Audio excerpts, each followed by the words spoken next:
ماشاء اللہ لا حول ولا قوة الا باللہ العلی العظیم۔ اعوذ باللہ من الشیطان الرجیم، بسم اللہ الرحمن الرحیم۔ الحمد للہ وکفا والصلاة والسلام علی عبادہ الذین اصطفیٰ، اما بعد فرب اشرح لی صدری ویسر لی امری واحلل عقدۃ من لسانی یفقہوا قولی وقل رب ادخلنی مدخل صدق واخرجنی مخرج صدق واجعل لی من لدنک سلطانا نصیرا۔ بسم اللہ وباللہ وتوکلت علی اللہ۔ قال اللہ تبارک و تعالی فی سورۃ البقرہ و فی سورۃ آل عمران، آیت نمبر 3۔ اعوذ باللہ من الشیطان الرجیم، بسم اللہ الرحمن الرحیم۔ نزل علیک الکتاب بالحق مصدقا لما بین یدیہ وانزل التوراۃ والانجیل من قبل ھدی للناس وانزل الفرقان ان الذین کفروا بآیات اللہ لہم عذاب شدید واللہ عزیز ذو انتقام۔ صدق اللہ العظیم۔ یہ آیت ہم نے شروع کی ہے اور اس میں 4-5 ایسے الفاظ ہیں جن کو توجہ دینے کی ضرورت ہے۔ کل ہم نے تھوڑا سا فوکس نازلہ کے لفظ پہ کیا تھا اور نازلہ کے بارے میں بتایا کہ یہ کیا معنی دے سکتا ہے اور آیا وہ جو روایتی معنی ہے وہ ہم کتنی حد تک قبول کر سکتے ہیں۔ تو بتایا تھا کہ نازلہ کا مطلب یہ ہوتا ہے کہ کسی ایک جگہ سے دوسری جگہ، کسی جگہ اپنی جگہ بنانا۔ نازلہ یعنی اب کسی جگہ سے آ کر کسی دوسری جگہ اپنی جگہ بنانا اور اپنے آپ کو وہاں منتقل کرنا، اور جگہ بنانا زیادہ ہے، منتقل کرنا اس میں شامل نہیں ہے، زیادہ تر اپنی جگہ بنانا دوسری جگہ پر، یہ نازلہ کا معنی ہے۔ اور پھر آپ جو ہے ہم آج اس میں یہ دیکھیں گے کہ نزلہ اور انزلہ میں کیا فرق ہے۔ ایک ہی آیت میں اللہ تعالیٰ نے قرآن کے بارے میں کہا ہے نزلہ اور دوسری کتابوں کے بارے میں کہا ہے انزلہ۔ تو نزلہ اور انزلہ میں کیا فرق ہے؟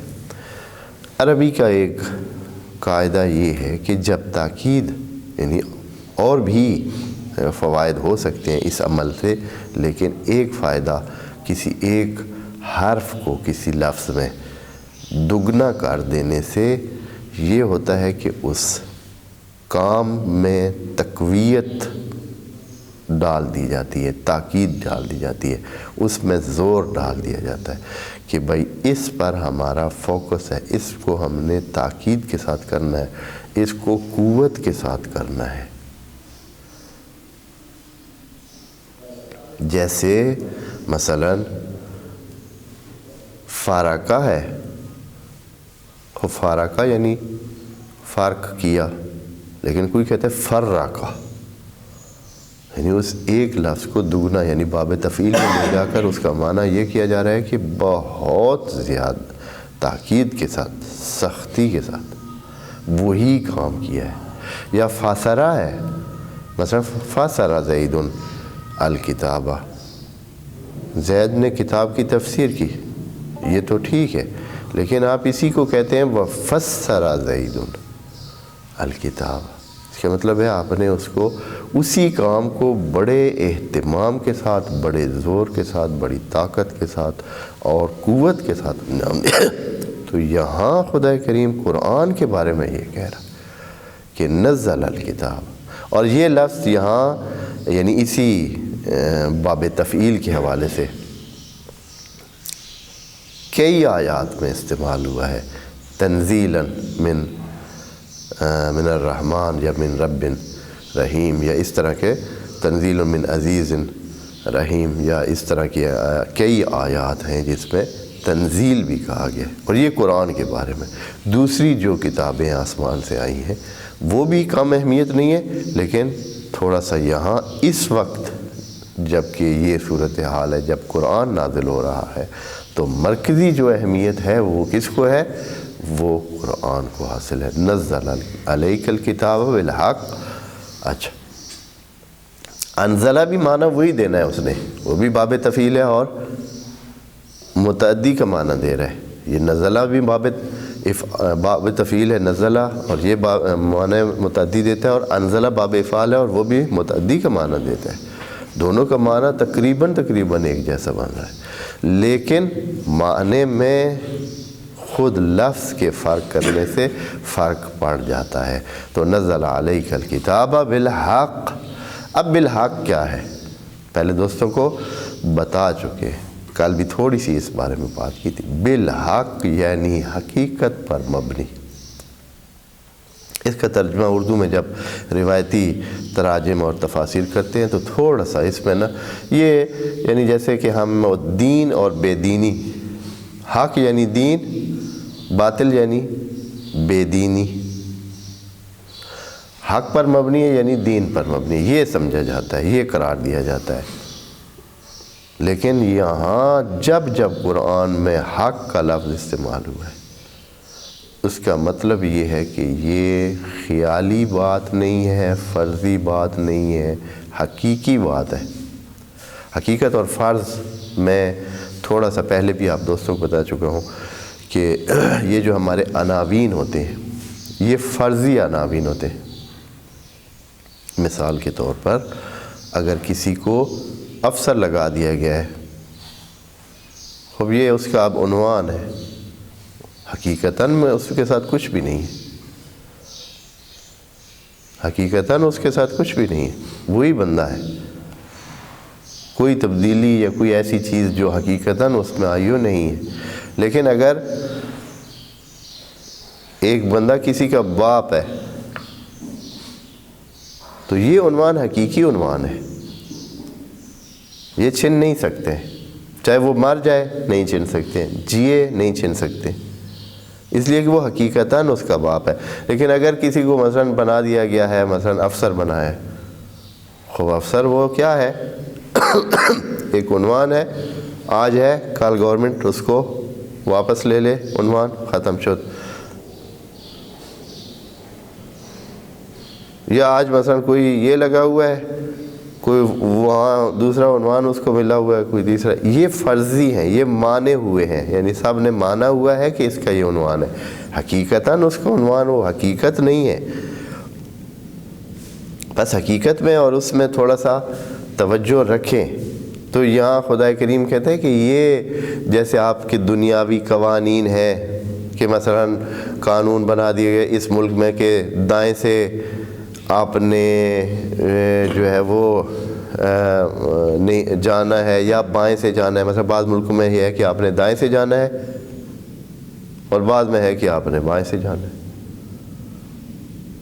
یہ ٹریفک کے قوانین وہ فرضی ہیں۔ مثلا یہاں انہوں نے رکاوٹ بنا دی ہے، یہاں اشارہ لگا دیا ہے یہاں رکنا ہے، ہاں جی، یا یہاں نہیں رکنا ہے، آج وہ اشارہ لگا کے روکنے کا بنا دیتے ہیں، کل اسی کو جو ہے وہ کھول دیتے ہیں کہ چل، کیونکہ یہ فرضی چیزیں حقیقت پر مبنی نہیں ہے، فرض ہے۔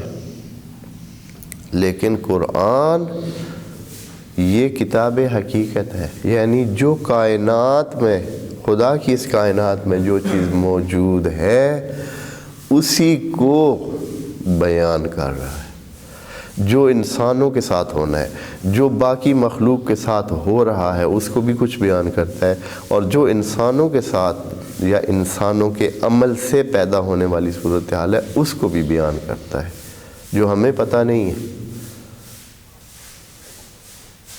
جو بعض چیزیں ہمیں پتہ چلتی ہیں اور بعض پتہ نہیں چلتی۔ تو بالحق ہے، نزل علیک کتاب بالحق، حقیقت پر مبنی، حقیقت پر مبنی، حق بے مقابلے باطل صرف نہیں ہے، حق یعنی بے مقابلے لا دین جو ہے، مثلا یہ دین پر مبنی ہے اور بے دینی کے مقابل جو حق ہوتا ہے وہ نہیں مراد ہے یہاں۔ اچھا، یہ ایک خاصیت ہے اس کتاب کی کہ یہ کیا ہے؟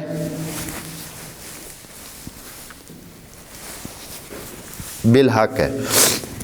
یعنی حق پر مبنی ہے.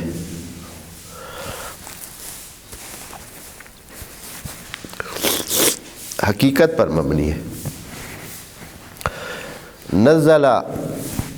نزل علیک الکتاب بالحق، حقیقت پر مبنی یہ کتاب،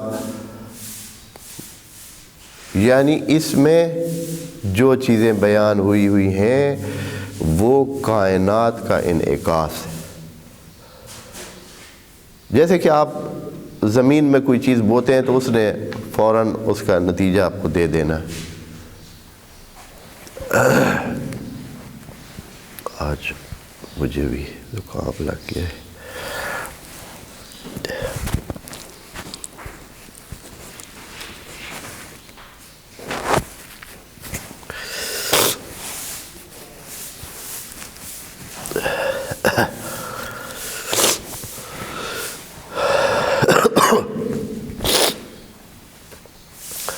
نزل علیک الکتاب بالحق، حقیقت پر مبنی یہ کتاب.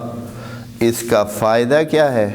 مصدقاً لما بین یدیہ، جو اس سے پہلے نبی کے سامنے موجود سلسلہ ہے اس کے لیے تصدیق ہے. تصدیق کا معنی پہلے دوستوں کو صدق کا معنی ہم کر چکے ہیں.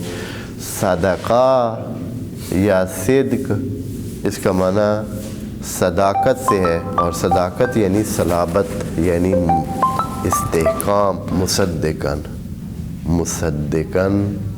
صدقہ سے ہے، صدقہ صداقت سے ہے. صداقت بمعنی صلابت، صلابت یعنی استحکام. جب کوئی کسی کا صدیق ہوتا ہے یعنی اس کا استحکام ہوتا ہے.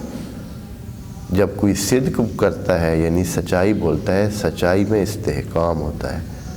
اس نے سچ کہا ہے یعنی بالکل پکی بات کی ہے، جس میں کوئی درز ہونے کا خطرہ نہیں ہے، جس میں کوئی نفوذ اور سوراخ کا خطرہ نہیں ہے. اس کو کہتے ہیں صدق اور سچائی. تو مصدقاً یعنی یہ کتاب آ کر پہلی جو کتابیں ہیں ان کی تصدیق کرتی ہے، یعنی ان کو استحکام دیتی ہے. کیسے؟ وہ دعویٰ کرتے تھے، کئی لوگ نہیں مانتے تھے. اہل یہود کے زمانے میں تورات تھی، کئی نہیں مانتے تھے. خود یہودی مانتے تھے، جناب موسیٰ کے جو پیروکار تھے وہ مانتے تھے، لیکن بہت سارے دوسرے لوگ نہیں مانتے تھے. خصوصاً عرب نہیں مانتے تھے، جہاں یہ بتاتے تھے نہیں مانتے تھے. جب اس کے بعد انجیل آئی تو انجیل کو بھی پہلے نمبر پر خود یہودی نہیں مانتے تھے، پھر ان کے علاوہ دوسرے بھی نہیں مانتے تھے، صرف کچھ لوگ مانتے تھے. وہ کہتے تھے کہ یہ آسمانی کتابیں نہیں ہیں، آسمان سے آئی نہیں ہیں، ہمارے لیے ثابت نہیں ہے. اب قرآن نے آ کر خود اپنے آپ کو بھی ثابت کیا، اور ساتھ ان کتابوں کے لیے بھی کیا بن گئی. اب یہاں قرآن میں اگر ان کا ذکر آ رہا ہے تو اس کا مطلب یہ ہے کہ وہ کتابیں تھیں، وہ کتابیں بھی اللہ کی طرف سے آئی تھیں، وہ بھی نازل ہوئی تھیں. بس یہ قرآن ان کتابوں کی نفی کے لیے نہیں ہے، یعنی یہ اہل یہود اور اہل نصارہ ان کو بتانے کے لیے ہے کہ آپ قرآن کو اپنا مخالف مت جانیں. جیسے ابھی آپ نے لے رکھا ہے کہ بھائی قرآن آ گیا ہے اور یہ ہمارے دین کو نفی کر رہا ہے اور ہمارے دین کو ختم کر رہا ہے، تو ایسی کوئی بات نہیں ہے. قرآن بھی اسی دین کا ادامہ ہے، اسی دین کو ہی آگے بڑھانے کا نام ہے. یہ کوئی ان کو ختم کرنے والا نہیں ہے. مصدقاً تصدیق کر رہا ہے جو اس نبی سے پہلے، اس سے پہلے جو آیا ہے، لما بین یدیہ. ٹھیک ہے جی. بس اس کو مستحکم کر رہا ہے، استحکام دیتا ہے، یعنی وہ بھی پیڑے ہو جائیں گے. ان کی کتابوں کو جو اگر کسی کو شک تھا تو اب قرآن کی تصدیق کے بعد ان کا وہ شک بھی دور ہونا چاہیے. وانزل التوراۃ والانجیل، یہ وہ لفظ ہے جو آپ دوستوں کو بتایا ہے کہ یہاں تورات اور انجیل کے بارے میں کیا کہا ہے. وانزل. اچھا نزلہ کا لفظ جو ہے نا، ایک اور بات بھی درمیان میں بتانی، نزلہ کا لفظ صرف قرآن کے بارے میں استعمال نہیں ہوا ہے، نزلہ کا لفظ پانی کے بارے میں بھی خدا کریم نے استعمال کیا ہے، باقی چیزوں کے بارے میں استعمال کیا ہے جو وہ انزلہ استعمال کیا ہے، لیکن پانی کے بارے میں قرآن کریم نے انزلہ بھی استعمال کیا ہے، نزلہ بھی، جیسے قرآن کے بارے میں بھی انزلہ بھی استعمال کیا، انا انزلناہ فی لیلۃ القدر، یعنی وہ بھی استعمال کیا ہے، لیکن جب تاکید کرنی ہو تو نزلہ استعمال کیا ہے۔ تو پانی ایک ایسا وہ عنصر ہے جس کے بارے میں خدا کریم نے نزلہ کا لفظ استعمال کیا ہے، اور اس کی وجہ یہ ہے کہ وَجَعَلْنَا مِنَ الْمَاءِ كُلَّ شَيْءٍ حَيٍّ، ہم نے ہر چیز جو ہے وہ پانی سے قرار دی ہے، یعنی پانی کی اہمیت بہت زیادہ ہے، تو خدا کریم نے کیا کہا، اس کو بھی نزلہ کا لفظ استعمال کیا اس کے بارے میں بھی، پانی کے بارے میں۔ تو یہاں فرما رہے وَأَنزَلَ التَّوْرَاةَ وَالْإِنجِيلَ۔ البتہ میں نے کل بھی دوستوں کو بتایا نزلہ اور انزلہ میں ایک اور فرق جو نحویوں نے ڈالا ہے، نحویوں نے ایک اور معنی میں فرق اس کے یہ کیا ہے کہ نزلہ استعمال ہوتا ہے جب کوئی چیز آہستہ آہستہ آہستہ آہستہ آئے، جیسے قرآن نازل ہوا ہے 23 سالوں میں، اور انزلہ اس وقت استعمال ہوتا ہے جب ایک بارگی طور پر کوئی چیز نازل ہوئی ہو، ایک بارگی طور پر آ گئی ہے کوئی چیز تو انزلہ۔ اب آتے ہیں تورات اور انجیل کی طرف۔ تورات، قرآن نے کہا ہے کہ قرآن میں جو کچھ آیا ہے وہ کیا ہے، عربی مبین ہے، بلسان عربی مبین۔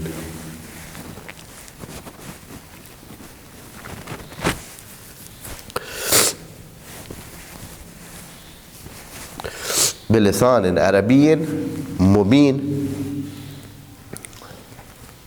بلسان عربی مبین۔ تو اب ہمیں یہ دیکھنا ہوگا کہ یہ تورات کا لفظ جو ہے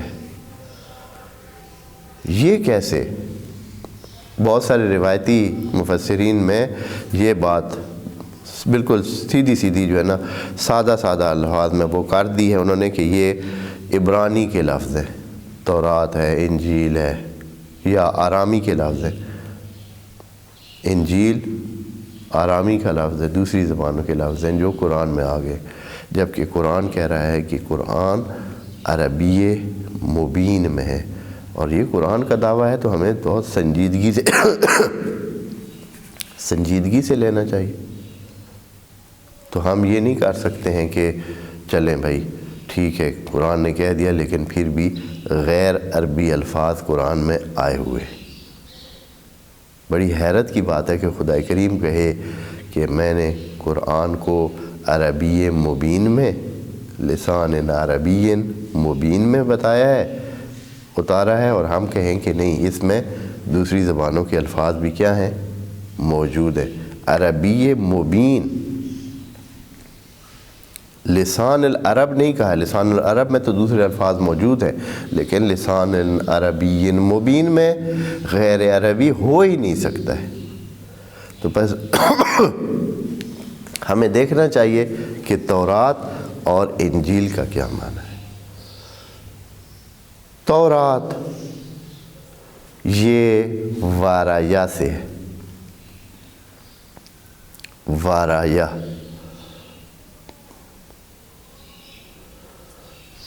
اور وارایا کا مطلب ہے کہ کوئی اندر چھپی ہوئی چیز جو باہر آئے، جیسے زند الواری، وہ جو آگ لگانے کا ایک پرانے زمانے میں ایک سلسلہ ہوتا تھا، 2 لکڑیاں ہوتی تھیں، ایک لکڑی کے اندر سوراخ بنا ہوا ہوتا تھا اور دوسری لکڑی جو ہے وہ اس کے اندر ڈال کر گھمائی جاتی تھی، تھوڑی دیر گھمانے کے بعد اس کو کیا ہو جاتا تھا، وہ آگ پکڑ لیتی تھی۔ لکڑ کے اندر رگڑ جب ملتی تھی تو اس رگڑ کی وجہ سے وہ لکڑ آگ پکڑ لیتی تھی، اس کو کہتے ہیں زند الواری۔ تو یہ اس لفظ سے ہے، اور وہ اندر چھپی ہوئی آگ یا جو چھپی ہوئی چیز ہوتی تھی وہ سامنے آتی تھی۔ تو جس چھپا ہوا ہونا، پیچھے ہونا، ہٹا ہوا ہونا، سامنے نہ ہونا، بعد میں آنا، چاہے زمانے کے لحاظ سے ہو چاہے مکان کے لحاظ سے ہو، یہ اس میں پایا جاتا ہے۔ تو تورات چونکہ جناب موسیٰ کو دی گئی اور یہ ایک چھپی ہوئی کیفیت سے دی گئی، یعنی جناب موسیٰ اپنی قوم سے دور ہو گئے، ان سے ان کی آنکھوں سے اوجھل ہو گئے، ہٹ گئے، دور جا کر دور پر وہاں سے لے کر آئے تھے، تو یہ اس کا نام رکھ دیا ہے تورات، یعنی جو من ورا ملا ہے، یعنی جو کسی ورا جگہ سے، جو پیچھے ہٹی ہوئی چھپی ہوئی جگہ سے کوئی چیز ملی ہے، وہ ہے تورات، اس لیے اس کا نام رکھا ہے تورات۔ جیسے کہ قرآن کا لفظ بھی، قرآن کا لفظ قارئ سے ہے، یہ پڑھنے سے نہیں ہے۔ قرآن پڑھنے کے لیے قارئ نہیں استعمال ہوتا ہے، قارئ کا مطلب ہوتا ہے توجہ کر کے سمجھنا، سمجھنا۔ فَقْرَؤُوا مَا تَيَسَّرَ مِنَ القرآن کا مطلب ہے کہ تلاوت نہ کریں، وہ تو تلاوت کے لیے تو تلاوت کا لفظ ہے۔ فَقْرَؤُوا کا مطلب رہتا ہے کہ آپ قرآن کو توجہ کر کے پڑھیں، عقل مندانہ انداز میں پڑھیں، سمجھ کر پڑھیں۔ اور قرآن یعنی سمجھنے والی چیز، یعنی جس کی اتنی اہمیت ہے کہ اس کو سمجھا جانا چاہیے، جس کی طرف توجہ دینی چاہیے، یہ مراد ہے۔ تو تورات اس کو کہتے ہیں جو حضرت موسیٰ کو ملی۔ اب انجیل کو انجیل کیوں کہتے ہیں؟ انجیل کا لفظ